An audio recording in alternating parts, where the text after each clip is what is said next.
C'est la saison, c'est le moment de faire une délicieuse tarte maison à la confiture de figues Bonne Maman. Vous allez voir, on va commencer par faire la pâte. On met de la farine dans un saladier, vous allez mettre du sucre et vous allez mettre le poids de beurre.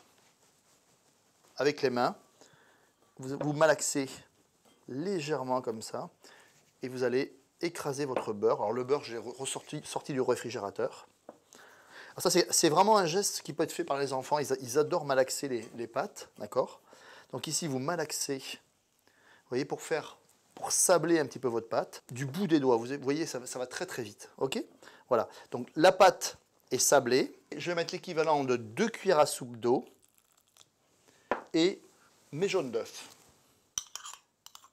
Vous allez malaxer, vous voyez, je prends le bout de 3 doigts là, de ma main droite et je travaille la pâte, mais très très rapidement, et je ne vais pas donner de corps, d'accord? Je vais juste la travailler du bout des doigts. Voilà, la pâte est terminée, vous avez vu, je ne l'ai pas trop travaillée. Vous allez la bouler un petit peu, voilà, vous voyez, vous faites une boule, vous l'amalgamez vraiment, et surtout, hein, vraiment, ne la travaillez pas trop. La pâte est boulée, je vais la filmer et la mettre 1 heure au réfrigérateur. Ma pâte est étalée, il m'en reste un tout petit peu, je vais le garder pour faire des petits croisillons, vous allez voir un petit décor sur la tarte aux figues. Alors là, j'ai des figues violettes, fraîches, et ici, regardez, je les coupe en 4, voilà, et je vais les poser tout simplement dans la tarte. Alors éventuellement, vous pouvez enlever la base de la figue, et ici, la tige, si elle est un tout petit peu dure, d'accord, ce qu'on appelle le pédoncule.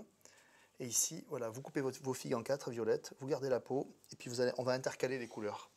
Alors, elles peuvent se peler, mais la figue est tellement fine qu'il n'y a aucun souci. Et maintenant, on va mettre la confiture de figues Bonne Maman, vous allez voir. Et on va être vraiment généreux parce que ça va apporter du sucre, mais aussi, bien évidemment, de l'arôme. L'arôme figue avec les petits, vous voyez, on voit les petits grains là. C'est vraiment très, très gourmand. Et je peux vous dire que vous ne pouvez pas sentir, mais moi, je sens, j'ai le nez au-dessus du pot et je peux vous dire que ça sent vraiment la figue. Alors sur le même principe, bien évidemment, vous pouvez faire d'autres tartes avec d'autres confitures Bonne Maman. N'hésitez pas un petit peu à customiser vos tartes maison et à vous faire plaisir. J'ai étalé le reste de ma pâte assez finement et avec une roulette, je vais faire des petites bandelettes. Ce qui va faire le joli quadrillage. Et après, vous allez placer votre quadrillage avec l'aide de votre enfant sur la tarte.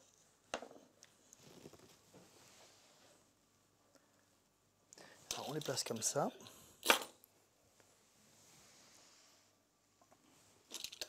J'ai posé mes croisillons et je vais les fixer au bord du plat en appuyant ici pour qu'ils se fixent au bord de la pâte. Vous voyez, comme ça. Et là, ils ne bougeront pas après cuisson. J'ai préchauffé mon four à 180 degrés et on va cuire la tarte 50 à 60 minutes pour avoir une cuisson parfaite. Notre tarte aux figues sort du four. Je vous conseille de la déguster tiède avec une belle boule de glace vanille. Et vraiment, c'est un pur délice. C'est à vous maintenant.